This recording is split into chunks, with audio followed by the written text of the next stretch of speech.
Deadly wildfire engulfs Guizhou, claims lives of young firefighters as officials remain silent.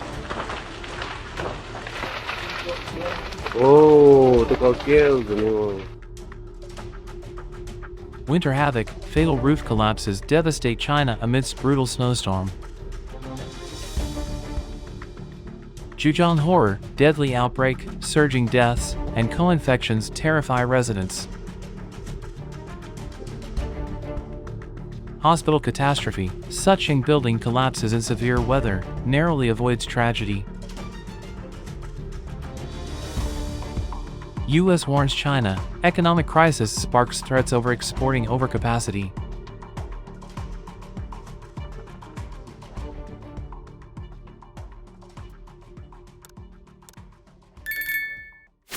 Deadly wildfire engulfs Guizhou, claims lives of young firefighters as officials remain silent. According to reports, as of February 20th, a wildfire burning for over a day in Longyin Town, Xi'an County has already claimed the lives of 2 firefighters, both in their early 20s. Local media Upstream News reported on the night of the 20th that multiple Longyin residents revealed the local wildfire had been burning for a full day and night without being extinguished. Casualties occurred while battling the blaze.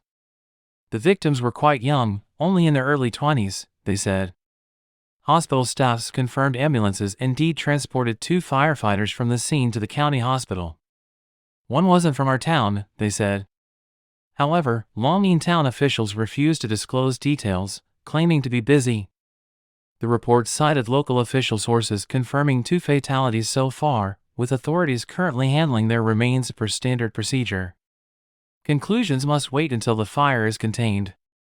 Online videos show wildfires spreading to Longyin town on the night of February 19th from Lipanshui City, burning lawn fronts with intense flames. Other footage shows a blaze erupting behind government buildings in Lipanshui Sucheng district after 2 p.m. on February 20th.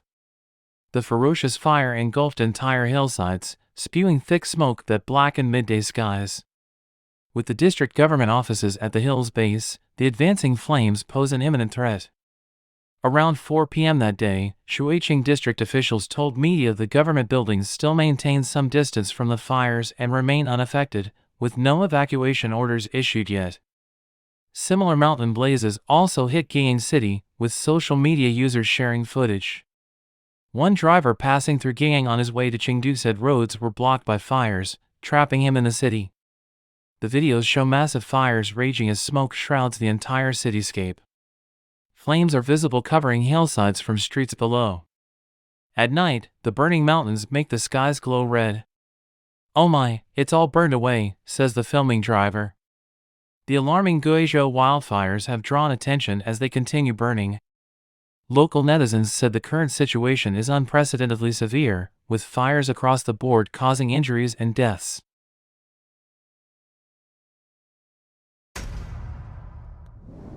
Winter havoc, fatal roof collapses devastate China amidst brutal snowstorm.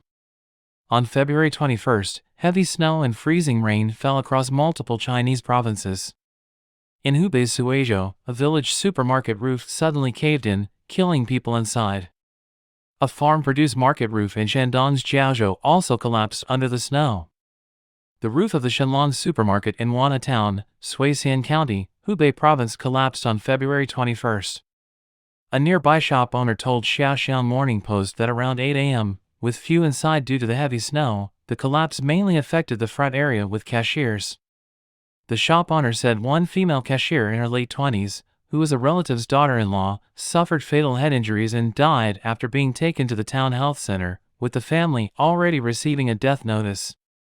An insider said people ran out the back door when the roof abruptly gave way, but cashiers up front didn't make it out in time. Video shows the one-story supermarket still had year-end clearance banners up. In Shandong, a farm-produced market roof also collapsed. Peninsula Hong Kong media reported at around 6:30 p.m. on the 21st, about 180 square meters of roof at the Yinxi farm-produced market in Jiaozhou City collapsed under snow. Fortunately, there were no casualties, according to on-site staff. The steel and tin structure was just recently renovated and upgraded in 2023. Online comments mocked, "Any finished building is shoddy work, except government offices." Perfect shoddy project. How many collapses so far this year? Collapsing again before New Year's is even over.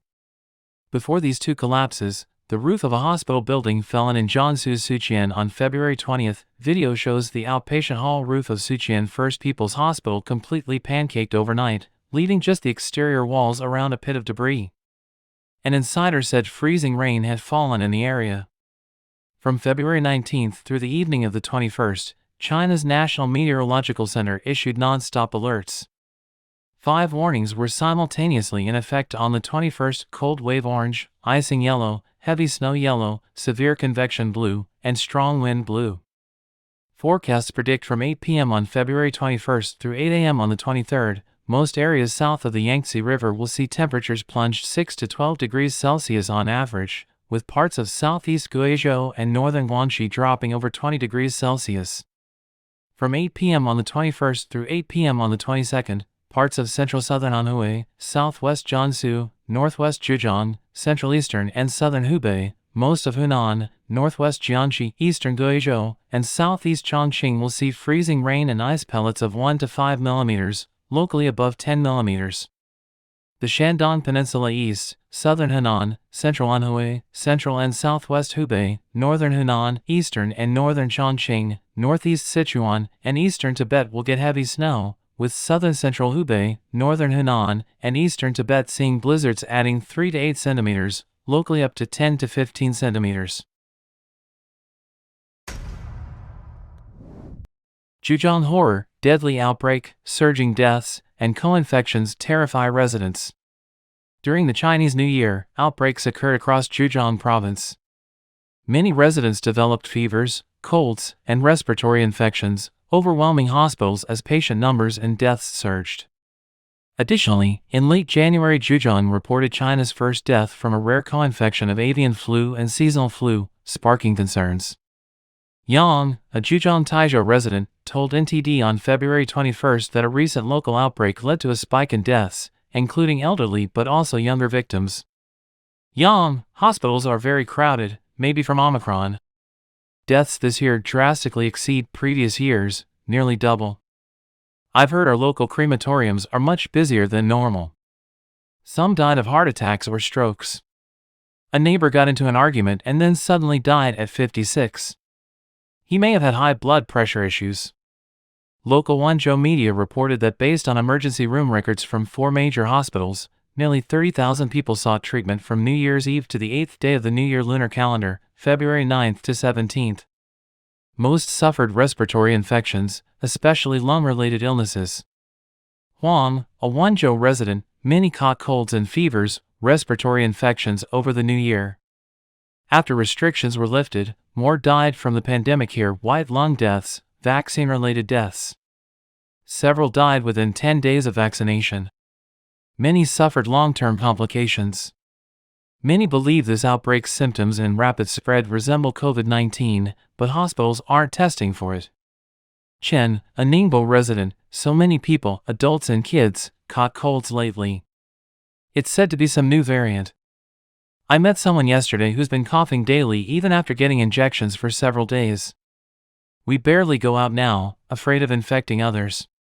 In late January, Zhejiang reported China's first human case of H10N5 avian flu co-infected with seasonal H3N2 flu.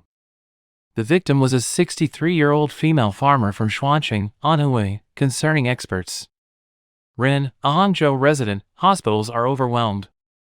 Appointments require nearly a 2-hour wait. Some cases are COVID, some avian flu, it's unclear. But they're all respiratory illnesses. Hospital catastrophe: Sucheng building collapses in severe weather, narrowly avoids tragedy. On February 21st, the collapse of a hospital building in Sucheng, Jiangsu province became a trending search topic, drawing attention. Multiple online videos from the night of the 20th show the outpatient hall roof of Sucheng First People's Hospital crashing down, leaving the hall in ruins. The collapsed section stood about 4 to 5 stories tall. Debris from the upper levels fell all the way down to the first floor, littering it with rubble, aluminum alloy fragments, cement chunks, and more. A local netizen named Jiang Mingyu said, "Last night around 11 p.m., There was a huge boom. I thought it was some AC unit or equipment. Scared me half to death. Xi'an Motj, another local, said, I live right next to this hospital. Sucheng had sleet these last few days. The outpatient hall wasn't built with reinforced steel frame concrete, but some kind of rain shelter, for aesthetics. The rain shelter collapsed. Not to shirk responsibility, we're just lucky no one was injured or killed. Reports indicate it was a glass rain canopy above the hospital's outpatient hall that collapsed. Fortunately, it happened after outpatient hours. Hospital staff told mainland Chinese media the collapse resulted from severe weather, as freezing rain is quite rare there, only occurring once in many years. The collapsed area is currently under maintenance. Some expressed relief that this happened late at night at 10 p.m., with no injuries. Otherwise, the consequences could have been dire.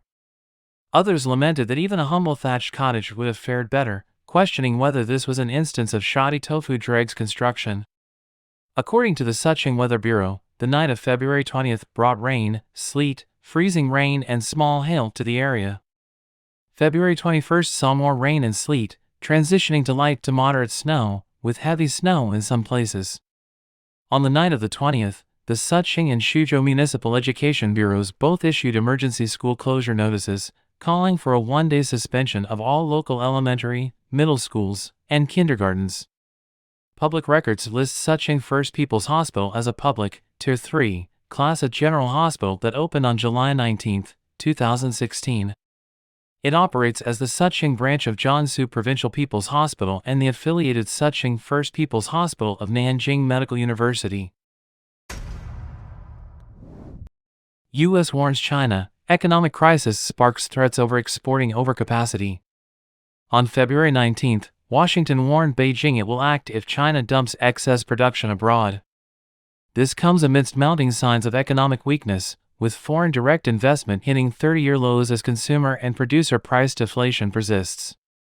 China's State Administration of Foreign Exchange reported 2023 net foreign direct investment fell 80% to $33 billion, the lowest since 1993. This marks the second straight year of decline from the 2021 peak of $344 billion, nearly a 90% drop.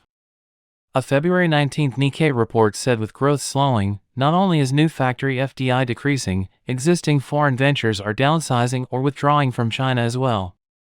Ongoing spy crackdowns and U.S. restrictions continue driving foreign capital away, putting China's growth model at a crossroads with 2023 FDI sinking to new lows. Concurrently, China's deflationary spiral worsens. January consumer prices fell 0.8% year-on-year while factory gate prices dropped 2.5% amid sustained economic softness.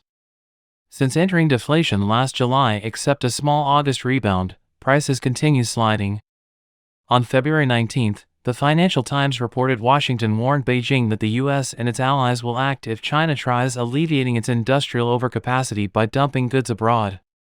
After last year's visit, Treasury Secretary Janet Yellen launched U.S.-China working groups on economic and financial issues to discuss thorny matters like overcapacity and ease tensions.